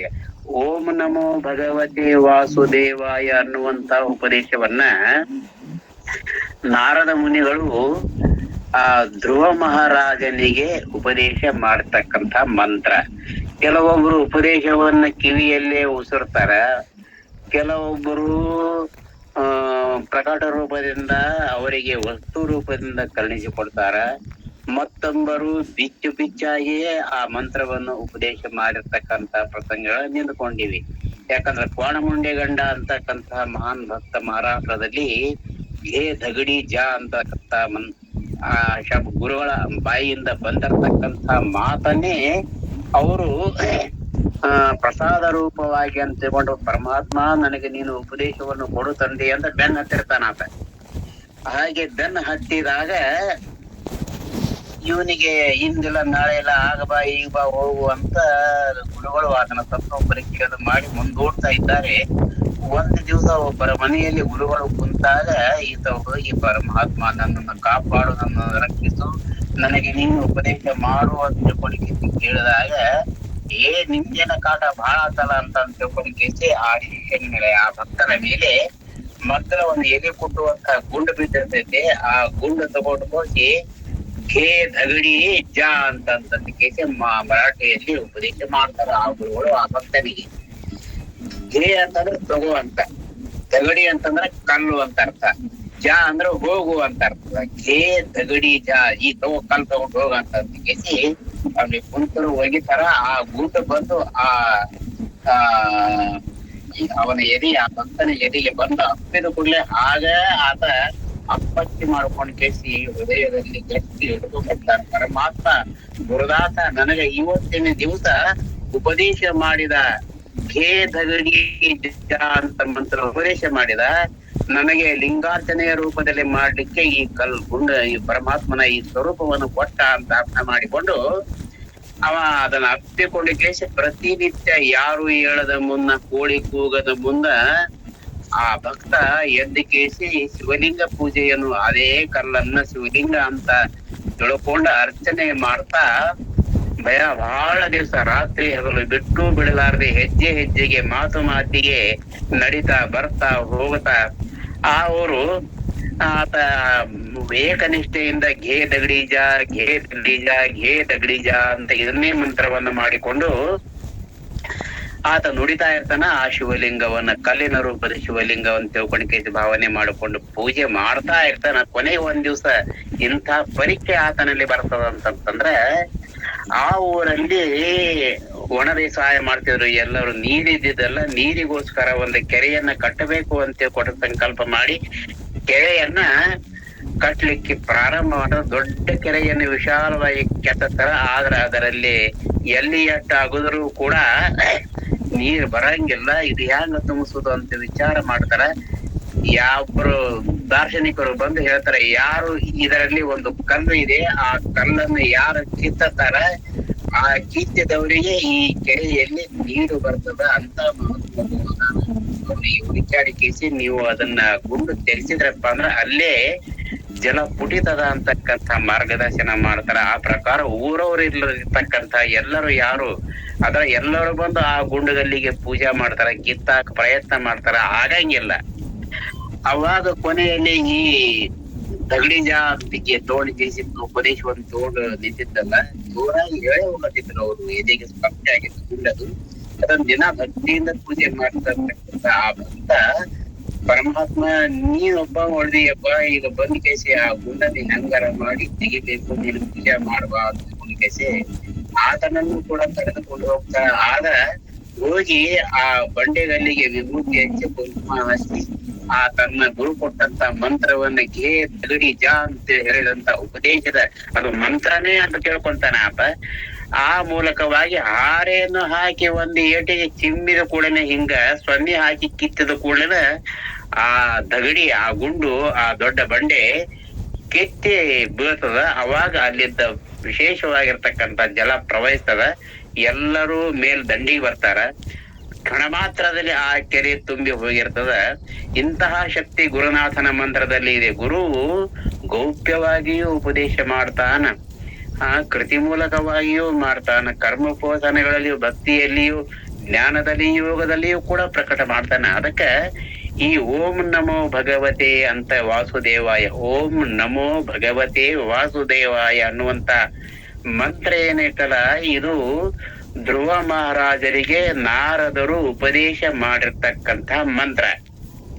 ಅವ ಧ್ರುವ ಯಾಕೆ ಅಡವಿಗೆ ಹೋಗಿದ್ದ, ನಾರದರಿಂದ ಯಾಕೆ ಅವನಿಗೆ ಉಪದೇಶ ಆಯ್ತು ಅನ್ನುವಂತಹದ್ದನ್ನ ಒಂದು ಸ್ವಲ್ಪದರಲ್ಲಿ ನಾನು ತಿಳ್ಸಕ್ ಪ್ರಯತ್ನ ಮಾಡ್ತೀನಿ. ಯಾಕಂದ್ರೆ ಮಲತ ಇಬ್ರು ಹೆಂಡರು, ಧ್ರುವರಾಜನ ಹೆಂಡತಿಗೆ ಉತ್ತಮಪಾದನಿಗೆ ಆ ಎರಡನೇ ಹೆಂಡತಿಗೆ ಮಗು ಆಗತ್ತ, ಮೊದಲನೇ ಹೆಂಡತಿಗೆ ಮಗು ಆಗಂಗಿಲ್ಲ. ಮೊದಲನೇ ಹೆಂಡತಿಗೆ ಬಾಳ ದಿವ್ಸಕ್ಕ ಮಕ್ಕಳಾಗ್ತಾವು. ಆದ ಕೂಡಲೇ ಆ ಎರಡನೇ ಮಗು ತನ್ನ ತಂದೆಯ ಮೇಲೆ ಸಿಂಹಾಸನದ ಮೇಲೆ ಹೋಗಿ ಕೂಡ್ತದಲ್ಲ, ಕುಂತಾಗ ಈ ಮೊದಲನೇ ಹೆಂಡತಿಯ ಮಗ ಧ್ರುವ ಅನ್ನುವಂತ ಹೆಸರುಡವ, ಈ ಧ್ರುವ ನಕ್ಷತ್ರ ಅಂತ ಐತಲ್ಲ ಆತ, ಆ ಧ್ರುವ ಅನ್ನುವಂಥವ ಕೂಡ ನಾನು ನನ್ನ ತಂದೆಯ ಮೇಲೆ ಕೂಡ್ಬೇಕು ಅಂತ ಆಸೆ ಪಟ್ಟು ತನ್ನ ತಂದೆಯ ತೊಡೆಯನ್ನು ಏರ್ಲಿಕ್ಕೆ ಹೋಗ್ತಾನ. ಆದ್ರೆ ನಿನಗೆ ಈ ತಂದೆಯ ಮೇಲೆ ಏರಿ ಕುಂದಿರ್ಲಕ್ಕ ಅಧಿಕಾರ ಇಲ್ಲ, ನೀನು ಪರಮಾತ್ಮನ ಪಡ್ಕೊಂಡು ಬಂದಿಲ್ಲ, ಅದಕ್ಕ ನನ್ನ ಮಗನೇ ನನ್ನ ಗಂಡನ ತೊಡೆಯ ಮೇಲೆ ಕುಂದಿರ್ತ, ಅದಕ್ಕೋಸ್ಕರ ನಿನ್ ಜಾಗ ಇಲ್ಲ, ಹೋಗು ನಿನ್ನ ಪರಮಾತ್ಮನಿಂದ ಅಪ್ಪಣೆ ತಗೊಂಬ ಅಂತ ಕೇಸಿ ಆ ಮಲತಾಯಿ ಆ ಧ್ರುವನಿಗೆ ಬೈದಾಗ ಮಗು ಅಳ್ಕೋದ ತಾಯಿಯಲ್ಲಿ ಬರ್ತಾನ. ಅವ್ವ ಪರಮಾತ್ಮ ಅಂದ್ರೆ ಎಲ್ಲಿರ್ತಾನ, ಹ್ಯಾಂಗಿರ್ತಾನ, ಹ್ಯಾಂಗ ಕಾಣ್ತಾನ, ಆತನಲ್ಲಿ ನಾ ಹ್ಯಾಂಗ ಹೊರ ಪಡ್ಕೊಂಡ್ ಬರ್ಬೇಕು ಅಂತ ಕೇಳ್ಕೊಂಡ್ ಕೇಸಿ ಕೇಳ್ತಾನ. ಅದು ನಿನಗೆ ಈಗ ಗೊತ್ತಾಗಿಲ್ಲಪ್ಪ, ನಿನ್ನ ಸಣ್ಣವ 5 ವರ್ಷದ ಹಸುಳೆ, ನೀನು ಸ್ವಲ್ಪ ದೊಡ್ಡ ಆದ್ಮೇಲೆ ಗೊತ್ತಾಗತ್ತ, ಅವಾಗ ಬೇಕಾದ್ರೆ ನೀನು ಅದರ ಬಗ್ಗೆ ಪರಮಾತ್ಮಗೆ ಚಿಂತನೆ ಮಾಡು ಅಂತಂದ ಕೇಸಿ ತಾಯಿ ಅಷ್ಟೇ ಉಪದೇಶವನ್ನ ಹೇಳ್ತಾರ. ಆದ್ರೆ ಈ ಧ್ರುವನಿಗೆ ಸಮಾಧಾನ ಆಗಂಗಿಲ್ಲ. ಅದಕ್ಕೆ ಏನು ಮಾಡ್ತಾನ ಆ ಧ್ರುವ ಹುಡುಗ, 5 ವರ್ಷಕ್ಕ ರಾತ್ರಿಗೆ ಎಲ್ಲರೂ ಮಲಗಿಕೊಂಡಾಗ ಅಡವಿಗೆ ಬೀಳ್ತಾನ. ಹೋಗಿ ಅಡವ್ಯಾಗ ಹೋಗ್ತಾನ. ಹೇ ಪರಮಾತ್ಮ, ನೀನ್ ಎಲ್ಲಿದ್ದೀರಿ, ನನಗೆ ದರ್ಶನ ಕೊಡು ಪರಮಾತ್ಮ ಅಂತ ತಿಳ್ಕೊಂಡ್ ಪ್ರೀಸೆ, ಪ್ರಭು ಪ್ರಭು ಪರಮಾತ್ಮ ಎಲ್ಲಿ ಅದಿ ಅಂತ ತಿಳ್ಕೊಂಡ್ ಕೇಸಿ ಅಳತಾ ಕಣ್ಣೀರು ಸುರುತ್ತಾ ಕಳ್ಳಾಗ ಮುಳ್ಳಾಗ ಕುಂಟ್ಯಾಗ ಕತ್ತಲದಾಗ ಹಾವು ಜೀಳು ಯಾವುದರ ಪರಿವಿಲ್ಲದೆ ಆತ ಭಗವಂತನಲ್ಲಿ ನಿಷ್ಠೆಯಿಂದ ಸಾಗತಾ ಇರ್ತಾನ. ಹಾಗೆ ಸಾಗತಾ ಇರುವಾಗ ನಾರದರು ನಾರಾಯಣ ಅಂತ ತಿಳ್ಕೊಂಡು ತಂಬೂರು ಎಲ್ಲಿಗೆ ಬಾರಿಸ್ತಾ ಹೊಂಟಿರ್ತ. ಈ ಪರಮಾತ್ಮ ಎಲ್ಲಿದ್ದನ್ನು ದರ್ಶನ ಕೊಡುವಂತಕ್ಕಂತ ಆ ಬಾಲಕನ ಕೂಗು ನಾರದರ ಕಿವಿಗೆ ಬೀಳ್ತದ. ನಾರದ ಯಾರೋ ಇಲ್ಲಿ ಇಷ್ಟು ರಾತ್ರಿ ಅಪರಾತ್ರಿ ಒಳಗ ಅಡವಿಯಲ್ಲಿ ಘೋಷ ಕೇಳ ಬರ್ತಕ್ಕಂತದ, ಇದು ನಾದ ಕೇಳ್ತಾ ಬತ್ತ ಎಲ್ಲ ಅಂತ ನಾದ ಬಂದಲ್ಲಿ ಇಳಿತಾನ ನಾರದ. ಬೇ ಬಾಲಕ ನೀನು ಯಾರು ಅಂತ ಕೇಳಿದ, ನಾನು ಉತ್ತಮಪಾದನ ಮಗ, ನನ್ನ ತಾಯಿ ನನಗೆ ಹೀಗೆ ನನ್ನ ಚಿಕ್ಕಮ್ಮ ಇದಾಳ, ನಾನ್ ಪರಮಾತ್ಮನ ನನ್ನ ತಂದೆ ತೊಡೆ ಮೇಲೆ ಕೊಡ್ಬೇಕಂದ್ರೆ ನಿನಗ ಅದನ್ನ ಪಡ್ಕೊಂಡ್ ಬಂದಿಲ್ಲ, ಪರಮಾತ್ಮನ ಪಡ್ಕೊಂಡ್ ಬಾಂದ ನೀವು ತೊಡೆ ಮೇಲೆ ಕುಂದ್ರಾಕ ಅವಕಾಶ ಸಿಗ್ತದ ಅಂತ ಕೇಸಿ ಬೈದು ಹೊರ ಹಾಕ್ಯಾಳ. ನಾನ್ ತಾಯಿ ಕೇಳಿದ ಆಕಿ ಹೇಳಿಲ್ಲ, ಅದಕ್ಕೆ ಎಲ್ಲಿ ಅದನ್ನ ಪರಮಾತ್ಮ ಯಾರಾದ್ರೂ ಮಾರ್ಗದರ್ಶನ ಹೇಳ್ತಾರ ಮಾಡ್ತಾರ ಅಂತ ತಿಳ್ಕೊಂಡ್ ಕೇಸಿ ಕೇಳ್ಕೊಂತ ಹುಡುಕೊಂತ ಹೊಂಟಿನಿ ಅಂತ ನಾರದರ ಮುಂದೆ ಆ 5 ವರ್ಷದ ಬಾಲಕ ಕೇಳ್ಕೊಂತಾನ. ಹೇಗೆ ಕೇಳಿದಾಗ ಪರಮಾತ್ಮ, ಹೇ ಬಾಲಕ, ನೀನು ಈ ರೀತಿಯಿಂದ ಬಾಲಕ ಸಿಗಂಗಿಲ್ಲ ಪರಮಾತ್ಮ, ಈ ಮಂತ್ರವನ್ನ ನೀನು ಉಪದೇಶ ಮಾಡುವಂತ ಬಲಗವಿಯಲ್ಲಿ ಓಂ ನಮೋ ಭಗವತೆ ವಾಸುದೇವಾಯ ಅಂತಂತ ಕೇಸಿ ಉಸಿರ್ತಾರ. ಆ ಮಂತ್ರವನ್ನ ಕ್ಷಣವೂ ತಪ್ಪದೆ ಬಿಟ್ಟು ಬಿಡಲಾರದಂಗ ಉದ್ಘೋಷ ಮಾಡ್ತಿರ್ತಾನ. ಎಲ್ಲರಿ ಕೇಳುವಾಗ ಅಡವಿಯಲ್ಲಿ ಪ್ರಖರವಾಗಿ ಕೇಳುವಂತೆ ಅವರು. ಹಾಗೆ ಕೇಳಿದಾಗ ಭಗವನ್ ನಾರಾಯಣನು, ಶ್ರೀಮನ್ ನಾರಾಯಣನು ಬಂದು ಆತನಿಗೆ ಉಪದೇಶವನ್ನ ನೀಡಿ ಆತನಿಗೆ ಪ್ರತ್ಯಕ್ಷನಾಗಿ ಆತನಿಗೆ ನೀನು ಅಜರಾಮರವಾಗಿರ್ತಕ್ಕಂಥ ಪದವಿಯನ್ನು ಪಡೆ, ನೀನು ಎಲ್ಲರಿಗೂ ಮಾರ್ಗದರ್ಶನನಾಗಿರು ಅಂತೇಳಿ ಉತ್ತರದ ದಿಕ್ಕಿನಲ್ಲಿ ಒಂದು ಚಿಕ್ಕಿಯನ್ನು ನೋಡ್ತೀವಲ್ಲ, ಧ್ರುವ ನಕ್ಷತ್ರ ಅಂತ, ಅದು ಎಲ್ಲರಿಗೂ ಮಾರ್ಗದರ್ಶನವಾಗಿದೆ. ನಾವು ಆ ಧ್ರುವ ನಕ್ಷತ್ರದ ಕಡೆಗೆ ಮುಖ ಮಾಡಿ ನಿಂತಾಗ ಎರಡೂ ಕೈ ಚಾಚಿದಾಗ ಬಲಕ್ಕ ಪೂರ್ವ ಇರ್ತದ, ಎಡಕ್ಕ ಪಶ್ಚಿಮ ಇರ್ತದ, ನಮ್ಮ ಹಿಂದ್ಗಡೆ ದಕ್ಷಿಣ ಮುಖ ಇರ್ತದ. ಅಂದ್ರೆ ಅಡವಿಯಲ್ಲಿ ಇದ್ದಾಗ ಮತ್ತು ನೀರಿನೊಳಗೆ ಇದ್ದಾಗ ನಮಗ ದಿಕ್ಕುಗಳು ಹೇಗ ತಿಳಿಬೇಕು ಅಂತಂತಂದ್ರೆ, ನಮ್ಮ ಮುಖ ಧ್ರುವ ನಕ್ಷತ್ರದ ಕಡೆಗೆ ಅಂದ್ರೆ ಉತ್ತರ ದಿಕ್ಕಿಗೆ ನಿಂತಾಗ ಈ ಧ್ರುವ ನಕ್ಷತ್ರ ಇದ್ದದ್ದೇ ಉತ್ತರ ದಿಕ್ಕು ಅಂತ ಕಾಯಂಗೊಳಿಸಿದ್ರು ನಾರದರು ಅದನ್ನ. ಇದನ್ನು ನೋಡಿದಾಗ ಉಳಿದ 3 ದಿಕ್ಕುಗಳು ನಿನಗೆ ಪರಿಚಯ ಆಗಬೇಕು, ನೀನು ಉತ್ತಮ ಆಗಿರ್ತಕ್ಕಂಥ ಭಕ್ತ, ನಿನಗೆ ಕಲ್ಯಾಣ ಆಗಲಿ ಅಂತ ಹೇಳಿ ಉಪದೇಶ ಮಾಡಿ ಹೋಗ್ತಾರ. ಅದಕ್ಕೆ ನಾವು ಉತ್ತರ ದಿಕ್ಕಿಗೆ ಮುಖ ಮಾಡಿ ನಿಂತು ಎರಡೂ ಕೈಗಳನ್ನು ಚಾಚಿದಾಗ, ಎಡಗೈ ಬಲಗೈ ಚಾಚಿದಾಗ ಬಲಕಿನ ಭಾಗದಲ್ಲಿ ಪೂರ್ವ ಇರ್ತದ, ಎಡಕಿನ ಭಾಗದಲ್ಲಿ ಪಶ್ಚಿಮ ಇರ್ತದ, ಹಿಂದಿನ ಭಾಗದಲ್ಲಿ ಅಂದ್ರೆ ಉತ್ತರ ದಿಕ್ಕಿಗೆ ಎದುರಾಗಿ ನಮ್ಮ ಹಿಂದಿನ ಭಾಗದಲ್ಲಿ ದಕ್ಷಿಣ ದಿಕ್ಕು ಇರ್ತದ. ಹೀಗೆ ಈ ಜಗತ್ತಿಗೆ ಮಾರ್ಗದರ್ಶನ ದಿಕ್ಕನ್ನು ತೋರಿಸುವಂತಹ ಒಂದು ನಕ್ಷತ್ರವಾಗಿ ಧ್ರುವ ನಕ್ಷತ್ರ ಆ ಜಾಗದಲ್ಲಿ ಮೆರಿಲಿಕ್ಕೆ ಈ ಓಂ ನಮೋ ಭಗವತೆ ವಾಸುದೇವಾಯ ಅನ್ನುವಂತಹ ಮಂತ್ರ ಬಹಳ ಉಪಕಾರ ಮಾಡಿ ಪರಮಾತ್ಮ ಆತನಿಗೆ ಬರೇ ತಂದಿ ಮ್ಯಾಲ ತೊಡಿ ಮ್ಯಾಲ ಕೂಡದ ಅಲ್ಲ, ಎಷ್ಟೋ ಸಾವಿರ ವರ್ಷಗಳವರೆಗೆ ಧ್ರುವ ರಾಜಕೀಯನ್ನು ಮಾಡಿ ಉತ್ತಮ ಪದವಿಯನ್ನು ಸೇರಿದ ಅಂತಕ್ಕಂಥ ಕಥೆಯನ್ನ ಇವತ್ತಿನ ಈ ಪ್ರಸಂಗದಲ್ಲಿ ಇದು ಸ್ಮರಣೆ ಮಾಡಿಕೊಳ್ಳಲಿಕ್ಕೆ ನಮ್ಮ ಶಂಕರಣ್ಣ ಗುರುಗಳು ಇವತ್ತಿನ ಅವಕಾಶ ಮಾಡಿಕೊಟ್ರು. ಮತ್ತು ಮಹಾತ್ಮರು ಯಾವ ಯಾವ ರೀತಿಯಲ್ಲಿ ಇರ್ತಾ ಅಂತಂತಂದ್ರೆ, ಅವರಿಗೆ ಇದನ್ನು ಕೇಳ್ತಾರ ಪರಮಾತ್ಮಿಗೆ, ಸಲಿಗೆಯಿಂದ ಅವರಿಗೆ ವಿಚಾರ ಮಾಡಿನೂ ಕೇಳ್ತಾರ, ತಿಳ್ಕೊಂಡು ಕೇಳ್ತಾರ. ಹೀಗೆ ಪರಮಾತ್ಮ ಹೇಗೆ ಕೇಳಿದರೂ ಕೂಡ ಸ್ಮರಣೆ ಮಾಡಿದರೂ ಕೂಡ ಅವರು ಎಲ್ಲ ಸದಾ ಭಕ್ತ ರಕ್ಷಕನಾಗಿರ್ತಕ್ಕಂಥ ಪರಮಾತ್ಮ ಅನ್ನುವಂಥದ್ದನ್ನ ಇವತ್ತಿನ ಹೇಗಿದೆ ದತ್ತ ಎಂಬ ಪೂರ್ವ ಪ್ರಸಿದ್ಧ ಋಷಿಗಳಾಗಿದ್ದರು. ಅದರ ಪುತ್ರ ಋಷಿ ಖ್ಯಾತನಾದನು. ಇದೇ ಖ್ಯಾತನ ಗೋತ್ರದಲ್ಲಿದೆ.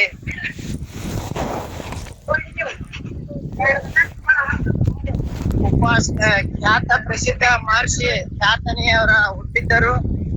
ಇಚ್ಛೆ ಅದರಲ್ಲಿ ಇತ್ತು. ಭಗವತಿಯ ಅದರ ಈ ಪ್ರಾರ್ಥನೆಯನ್ನು ಮತ್ತು ನುಡಿಗಟ್ಟಿದರು. ಕೆಲ ಅಂತಂದ್ರ ದೇವಿ ನಾಮಸ್ಮರಣೆ ಮಾಡಿದ್ರು. ವೈಷ್ಣವಿ, ಬ್ರಹ್ಮಿ, ಚಂಡಿ, ಉಮೆ, ದುರ್ಗಿ, ಮಹಾದುರ್ಗಿ, ಲಂಡ, ಖಡ್ಗಿನಿ, ಚಕ್ರ, ಸುಬುಲೆ, ಮುಸುಂಡೆ, ಮುದ್ದುಗರೆ, ಕೋದಂಡೆ, ನಾರಾಯಣಿ, ನಮಸ್ತುತೆ ಅಂತ ಹೇಗೆ ಆಕಿನ್ನ ಶಾಂತ ರೀತಿ ಶಾಂತ ಮಾಡಿದ್ರು. ಅವಾಗ ಶಾಂತ ಮಾಡಿದಾಗ ಆ ತಾಯಿ ಹೇಳಿದ್ರು, ಆಯ್ತ್ರಪ್ಪ, ನಿಮ್ಮ ಬಂದಂತ ದುಃಖ ನಾ ದೂರ ಮಾಡೀನಿ, ಮುಂದೆ ನಿಮಗ ಅಂತ ದುಃಖ ಬರ್ತದೆ, ಮತ್ತೆ ನನ್ನ ನಾಮಸ್ಮರಣೆ ಮಾಡ್ರಿ, ನಾನು ಮತ್ತೆ ನಿಮ್ಮ ಬಲಿಯಕ್ ಬರ್ತೀನಿ, ಆ ದುಷ್ಟರನ್ನ ಸಂಹಾರ ಮಾಡಕ್ ತಯಾರಿದೀನಿ ಅಂತ ಹೇಳಿದಿರಿಪ್ಪ. ಕೇಳ್ತದಿಲ್ರಿಪ್ಪ? ಕೇಳ್ತಾರೆ, ಸ್ಪಷ್ಟ ಕೇಳ್ತಾರೆ, ಮಾತಾಡಪ್ಪ. ಆ ನಾಮಸ್ಮರಣೆ ಮಾಡ್ರಿ, ಅವಾಗ ನಾ ಬರ್ತೀನಿ, ಆ ದುಷ್ಟರನ್ನ ಮತ್ತೆ ಸಂಹಾರ ಮಾಡ್ತೀನಿ, ನೀವ್ ಏನ್ ಚಿಂತೆ ಮಾಡ್ಬಿಡ್ರಿ ಅಂತ ಅವಯ ಹಸ್ತ ಕೊಟ್ಟಲ್ರಿ. ಬಹು ದಿವ್ಸಕ್ಕೆ ಮತ್ತೊಂದು ಘೋರ ಕೆಲಸ ಆಯ್ತು. ಬಾಳ ದಿವ್ಸಕ್ಕೆ ಏನಾಯ್ತಪ್ಪ ಅಂದ್ರ, ಬಹು ದಿವ್ಸಕ್ಕೆ ಮತ್ತೊಂದು ಘೋರ ಕೆಲಸ ಆಯ್ತು. ಮಾರಿ ಸುಂಬಾನಿ ಸುಂಬರ್ ಎಂಬುವರು ಆ ದೇಶಕ್ಕೆ ಒಡೆಯರಾಗಿದ್ದರು, ಆ ಹಿಮಾಚಲದ ದೇಶಕ್ಕೆ ಒಡೆಯರಾಗಿದ್ದರು. ಅವ್ರು ಏನು ಮಾಡ್ತಿದ್ರಪ್ಪ ಅಂದ್ರೆ, ಎಳೆ ಎಳೆಕ ಎಲ್ಲಿ ಬೇಕು ಅಲ್ಲೇ ಬಂದು ಬ್ಯಾಟಿ ಆಡೋದು, ಋಷಿಗಳ ಕೊಲ್ಲುದು, ಇಂಥ ದೇವತಾದಿಗಳನ್ನ ಹಿಂಸೆ ಕೊಡುದು ಮಾಡಕ್ ಹತ್ತಿದ್ರು ಅವರು. ಅವಾಗ ಆ ದೇವತಾದಿಗಳಿಗೆ ಇವರು ಹಿಂಸೆ ಕೊಡಕ್ ಹತ್ತಣ, ದೇವಿ ಎಲ್ಲಿದ್ಲಪ್ಪ ಅಂದ್ರೆ ಹಿಮಾಚಲ ಪರ್ವತದಲ್ಲಿ ಜ್ಞಾನದಿಂದ ಒಂದು ದೊಡ್ಡ ಬಂಗಾರದ ಪರ್ವತದಂತೆ ಆಗಿ ಕೂತ್ ಬಿಟ್ಟಿದ್ಲು. ಅವಾಗಂದ್ರ ಅವ್ರು ವಿಷ್ಣು, ಬ್ರಹ್ಮ, ರುದ್ರ ದೇವತಾದಿಗಳು ಹಿಂದಕ್ಕೆ ನಮಗ್ ಬಂದಿತ್ತು ಅಂತ 20 ಪಾರ್ ಮಾಡ್ಯಾಳ, ಈಗ ಮತ್ತ ಅಂತ 20 ಬಂದು ಅದಿರ್ತಲ್ಲ, ನಮ್ ಗತಿ ಏನು ಅಂತಂದ್ರೆ ಅವರು ಇದು 10ನೇ ಅಧ್ಯಾಯ ಅಂತೆಪ್ಪ, ಇದು 10ನೇ ಅಧ್ಯಾಯ ನಡೆದದ್ರಿ. ಇದು ನೀ 10ನೇ ಅಧ್ಯಾಯ 10, 11 ಇರ್ತಿ ಇವತ್ತು ನನ್ನ ಪಾಳೆ ಅಂದಣ. ಆಯ್ತ ಅವ್ರ ಏನ್ ಮಾಡಿದ್ರಪ್ಪ ಅಂದ್ರ ದೇವಿ ನಾಮಸ್ಮರಣೆ ಮಾಡಿದ್ರು ಹೊಸರು ಕೂಡಿ. ಹಿಂಗವ ನಮಗ ಹಿಂಗ ಅಭಯ ಕೊಟ್ಟಿದೀನಿ, ಹಿಂದ ನೀ ಎಲ್ಲಾ ದುಷ್ಟರನ್ನ ಸಂಹಾರ ಮಾಡಿದಿ, ಅದೇ 20 ಸದ್ದ ನಮಗ್ ಬಂದದ, ನಮ್ಮನ್ನೆಲ್ಲಾರನು ನೀ ಪಾರ್ ಮಾಡ್ಬೇಕಂತ ಏಕೇಶ ಆ ತಾಯಿ ಬೇಡ್ಕೊಂಡ್ರು. ಅವಾಗ ಆಕಿ ಹೇಳಿಲ್ಲ, ದೇವಿ ನೀವೇನ್ ಚಿಂತೆ ಮಾಡ್ಬೇಡ್ರಿ, ಈ ಹಿಮಾಚಲದ ಬಳಿ ನೀವು ಇದ್ದು ಬಿಡ್ರಿ, ಇಲ್ಲಿ ಅವ್ರು ಬರ್ತಾರ, ಅವ್ರ ಸವಾರನ ಮಾಡ್ತೀನಿ, ನೀವ್ ಏನ್ ಚಿಂತೆ ಮಾಡ್ಬೇಡ್ರಿ ತೇಕೇಶಿ ಆ ಹಿಮಾಚಲದ ಪರ್ವತದ ಸೀಮೆಯಲ್ಲಿ ಆ ದೇವತಾದಿಗಳನ್ನ ಕೂಡಿಸಿದ್ಲು. ಅವ್ರ ದೂತರು ಯಾರಪ್ಪ ಅಂದ್ರ ಸುಂಬಾನಿ ಸುಂಬರು ದೂತರು ಚಂಡ ಮುಂಡ ಅಂತಿದ್ರು. ಆ ಚಂಡನೆಂಬುವ ಹಿರಿಯನು ಚಂಡ ಮುಂಡ ಅಂತ ಇಬ್ರು ಅಣ್ಣ ತಮ್ಮ ಬ್ಯಾಟಿ ಆಡಕ್ ಬಂದು ನೋಡಿದ್ರಿ, ಆ ಹಿಮಾಚಲದ ಭೂಮಿ ಒಳಗ ಆ ದೇವಿ ಕಂಡ ಗಾಬರಿ ಆಗ್ಬಿಟ್ರು. ಒಬ್ಬ ಸ್ತ್ರೀ ಕೂತಾಳ, ನಾವು ಇನ್ನೂವರೆಗೆ ಎಲ್ಲಿ ನೋಡ್ಯಾಗ ಇಂಥ ಸ್ತ್ರೀಯರ್ನ, ಎಂತ ಸ್ತ್ರೀಕಿ ಹರಿಹರರನ್ನು ಹುಟ್ಟಿಸಿದಾಕಿ, ಈ ಬ್ರಹ್ಮಾಂಡವನ್ನು ಹುಟ್ಟಿಸಿದಾಕಿ, ಈ ಜಗತ್ತೆಯನ್ನು ಸಂರಕ್ಷಣೆ ಮಾಡುವಂತಾಕಿ, ಇಂಥ ಹೆಣ್ಮಗಳು ಕೂತಾಳಲ್ಲಪ್ಪ. ಈ ಹೆಣ್ಮಗಳು ಎಂತ ರೂಪ, ಎಂತ ವರ್ಣ, ಎಂತ ಅಂತ ಅವ್ರು ಮಾತಾಡಿದ್ರಿ. ಮಾತಾಡ್ಕೊಂಡ್ ಏನಂದ್ರು, ಈಗಿನ ಹೋಗಿ ನಾವು ಮಾತಾಡಿಸ್ತೇವಂದ್ರೆ ಎದ್ದು ಹೊಕ್ಕಳ ಬಾಯ್ಕಿ, ಈಗಿನ ಮಾತಾಡ್ಸ್ಬಾರ್ದು, ನಮ್ಮ ರಾಜನ ಬೆಲೆಕ್ ಹೋಗುನು, ನಮ್ಮ ರಾಜನ ಬೆಲೆಕ್ ಹೋಗಿ ಹಿಂಗ ಒಬ್ಬ ಹೆಣ್ಮಳ ಸ್ತ್ರೀ ಕೂತಾಡ್ರಿ, ಆಕಿ ನಾವು ನಿಮ್ಗೆ ಲಗ್ನ ಮಾಡ್ಬೇಕಂತ ಮಾಡಿವಿ, ಕರ್ಕೊಂಬಂದು ಅಂತ ಅಂದವ. ತುಂಬಂದ ಹಬ್ಬ ಅಂದವ, ನನ್ನ ಜೊತೆ ಲಗ್ನ ಆಗುವಂತ ಸ್ತ್ರೀಯರು ಈ ಜಗತ್ತದಾಗ ಯಾರು ಇಲ್ಲ, ಆದ್ರೂ ಹಂತಕ್ಕೆ ಅದಾಳಂದ್ರ ಕರ್ಕೊಂಬರ್ರಿಪ್ಪ, ಯಾರು ಬೇಡತ್ತಾರ ತೇಕೇಶಿ ಹೇಳ್ದ. ಅವಾಗ ಒಬ್ಬ ಧೂಮ್ರಕಸ ಅಂತ ಇದ್ದ, ಆ ಚಂಡಾಮುಂಡ್ರ ಅಲ್ಲೇ ಉಳಿದ್ರಿ. 10 ಕ್ಷೋಡಿ ದರಸೈತಲು ಮತ್ತೆ ಬಂದನು ದೇವಿ ಹಿಮಾಚಲದ ಬಳಿ. 10 ಕರ್ವ ದೊರೆ ಮಂದಿ ಕರ್ಕೊಂಬಂದವ. ಕರ್ಕೊಂಬಂದು ನೋಡ್ದ, ನನ್ನ ಕಡೆಯಿಂದ ಇದು ನಿಗುದು ಬಹಳ ಕಠಿಣದಲ್ಲ, ಇದು ಎಂತ ಮಾತಿದು, ಏನ ಹೆಣ್ಮಗಳಿಕಿ, ಎಂತ ಹೆಣ್ಮಗಳು, ಯಾರ ಈ ಜಗತ್ತಿನ ಹುಟ್ಟಿಸಿದಾಕಿ, ಈ ಜಗತ್ತಿನ ಹುಟ್ಟಿಸಿದಂತ ದೇವಿ ಕೂಡ ನಾವು ಏನ್ ಮಾತಾಡುದಪ್ಪ, ಏನ್ ಬಿಡುದು, ಅವ್ರಿಗೆ ಇದುವಾಗಿ ಅವಾಗ ಬಂದಿವಂದಿಂದ ಬಿಡಾಕ್ ಬರಂತ ಹೇಳ್ಕೇಸಿ ಒತ್ತಿ ಬಂದನು ಧೂಮುರ್ಲೋತನ ನಿತ್ಯ ಕೇಳು ನಿನ್ನನ್ನು ನಿತ್ಯ ಸದ್ಯ ವೈವನ್ನು ಹಿಡಿದುಕೊಂಡು. ಅವಾಗ ಆಕಿ ಏನ್ ಮಾಡಿದ್ರೆ ಕಣ್ಣು ತೆರೆದು ನೋಡಿದ್ಲು, ಹೂಂಕಾರ ಮಾಡಿದಳು, ಸುಟ್ಟಿತು ಧೂಮ್ರೋಕ್ಷಣನ ಬಲವು. ಹೂಂಕಾರ ಕೊಟ್ಟಲಾಗ ಹೊಯ್ತು ನೋಡ್ರಿ, ಬರೀ ಕಣ್ಣು ತೆರೆದು ನೋಡಿದ್ರ ಸುಟ್ಕೋತ ಹೋಗ್ಬಿಡ್ತು ಧೂಮ್ರಾಕ್ಷನ ದಂಡ. ಅವಾಗ ಅವರೊಂದ್ರು, ಈಗಪ್ಪ ಈಕಿ ದೇವಿ ಅಲ್ಲಪ್ಪ, ಈಕಿ ದೇವ್ರಲ್ಲ, ಈಕಿ ದೇವರನ್ನ ಕರೆ, ಇದು ನಮ್ಮನ್ನೆಲ್ಲಾರನ್ನ ಸುಟ್ಟು ಭಸ್ಮ ಮಾಡ್ತಾರ ತೆಕ್ಕೇಸಿ ಹೊಳ್ಳಿ ಓಡಿ ಹೋದ್ರಿ. ಹೊಳ್ಳಿ ಓಡಿ ಹೋಗಿ ಹೇಳಿದ್ರು. ಹೊಳ್ಳಿ ಓಡಿ ಹೋಗಿ ಹೇಳಿದಾಗ, ಏನ್ರಿ ಆ ಹೆಣ್ಮಳ ಅವತಾರ, ಇದು ಈ ಕಡೆ ಒಳಗಿನ ಅವತಾರ ಅಲ್ಲ, ಇದು ಅನಾಹುತ ಅವತಾರ ಅದ, ಇದು ಇಂಥ ಅವತಾರನ ತರುದು ಲಗ್ನ ಆಗೋದು ಅಂದ್ರೆ ಬಹಳ ಕಠಿಣ ಅದಂದ. ಅವಾಗ ಸೋಂಬನೆಂಬುವನವನು ನಿಶುಂಬನವನು ಅಗ್ದಿ ಸಿಟ್ಟಿಗೇರಿ, ನನ್ನ ಮುಂದೆ ಯಾರ್ದಾರ ಈ ಜಗತ್ತದಾಗ ಅಂತಕ್ಕೆದಳ, ಆಕಿನ ಹಿಡ್ಕೊಂಡ್ ಬರೋದಾಗುದಿಲ್ಲ ನಿಮಗ ಅಂತ ಏಕೇಸಿ ಬೆರೆಸಿದಾಗ ಬಂದು ನೋಡ್ರಿ, ಮತ್ತ ಚಂಡ ಮುಂಡ ಬಂದು ನೋಡಿದ್ರು. ಎಲ್ಲಿ ಬೇಕಲ್ಲೇ ರಕ್ತದ ಕಾವಲಿ ಕಚ್ಚಿ 10 ಕರು ದೊರಸೈತಲ್ಲ, ಒಟ್ಟು ಸತ್ಯನಾಶ ಆಗಿ ಹೋಗಿತ್ತು. ನನ್ ಏನಪ್ಪ ಇದು ನಮ್ಮ ಗತಿ ಅಂತಂದ್ರು. ಅವಾಗ ಹೋಗಿ ನೋಡಿದ್ರು ಅವ್ರು, ಚಂಡನೆಂಬುವ ಹಿರಿಯನು ಮುಂಡನೆಂಬುವ ಕಿರಿಯನು ಒಂದು ಕಡೆಗೆ ಮುಸುಕಿದರು.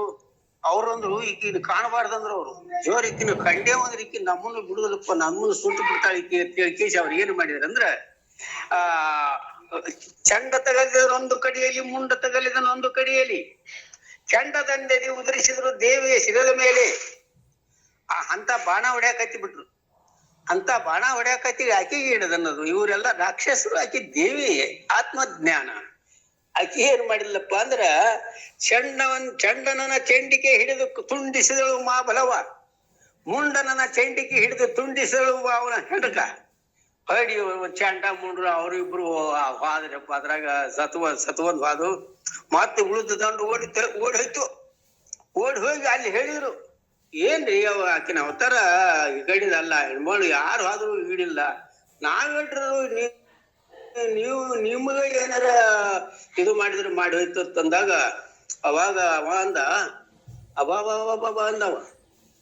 ಈಗ ಅಂತ ಹೆಣ್ಮ ಈ ಚಂಡಾಮುಂಡನ್ ಹೊಡೆದಾಳಂದ್ರ ಆಕಿ ಎಂತ ಸೂರ್ಯಬೇಕಂದ. ಏಳಲೆ ರಕ್ತ ಬೀಜ ನಿನಗೆ ಆಜ್ಞೆ ಮಾಡಿರುವನು, ಹೋಗುವ ಆ ಆ ಹೆಣ್ಮಗಳನ್ನ ಖಂಡಿಸಿ ಮುಂದೆಲಿ ಹಿಡ್ಕೊಂಡ್ ಹೇಳ್ಕೊಂಡ್ವ ಹಂಗೆ ಸಂಗಲ್ಲ ಅಂತಂದವ. ಅಲ್ಲ ಇವನ ಆ ಟರ್ನುಕ ರಾಜನ ಆಜ್ಞೆಗೆ ತಯಾರಾಗಿ ಹೋಗಿ ಬಿಟ್ಟ. ಹೋಗಿ ನೋಡ್ತಾನ, ಹುಚ್ಚ ಹಿಡಿತ ಅದನ್ನ ನೋಡಿದೇಳೆ. ಹೆಂಗಪ್ಪ ಈಕಿನ ಗೂಡಿ ಹೆಂಗೆತ್ ಮಾಡ್ಬೇಕು ಏನು, ಈ ಜಗತ್ತಿನ ದೇವಿ ಜಗತ್ತಿನ ನುಂಗಂಗ ಅದಾಳ, ನಾವ್ ಏಟ್ರಂದ್ರ ಅವ್ರು. ಅವಾಗ ರಕ್ತ ಬೀಜ ಯುದ್ಧ ಮಾಡಕ್ ಹತ್ತಿದ್ರಿ.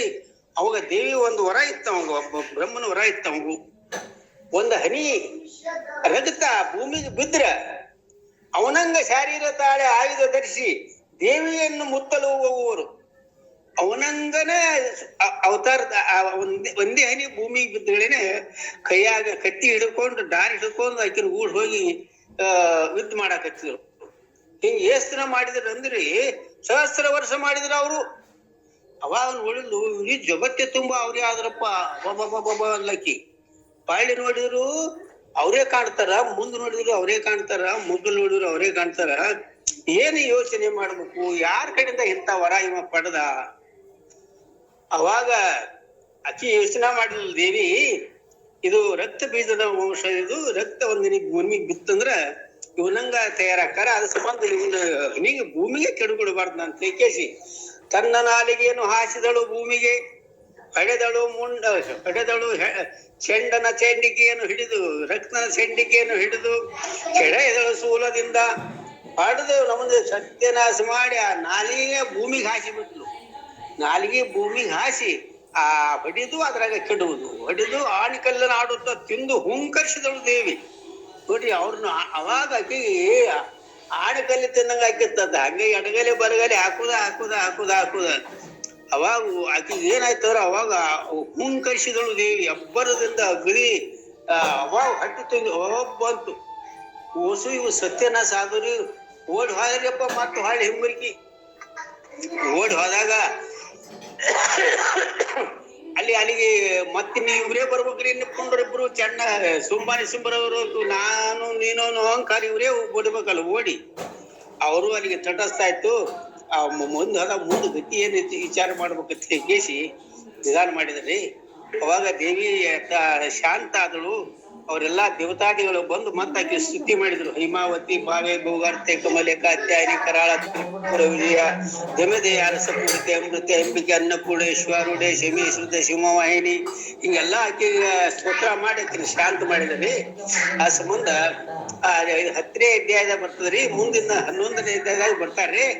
ಅದಕ್ಕ ಈಗ ನನಗ ಇಷ್ಟೇ ನೀವು ಎಲ್ಲಾ ಅನುಮತಿ ಕೊಟ್ಟ ಸಂಬಂಧ ಇಲ್ಲ, ನಾ ಸುಮ್ಮ ಹೇಳಕತ್ತೀನಿ. ತಮ್ಮೆಲ್ಲರ ಪಾದಗಳಿಗೆ ಶರಣು ಶರಣಾರ್ಥಿ. ಓಂ ನಮ ಶಿವಾಯ. ಓಂ ನಮ ಶಿವಾಯ. ತಪ್ಪಿದ್ರೆ ತೆಗೆದಾಕ್ರಿ.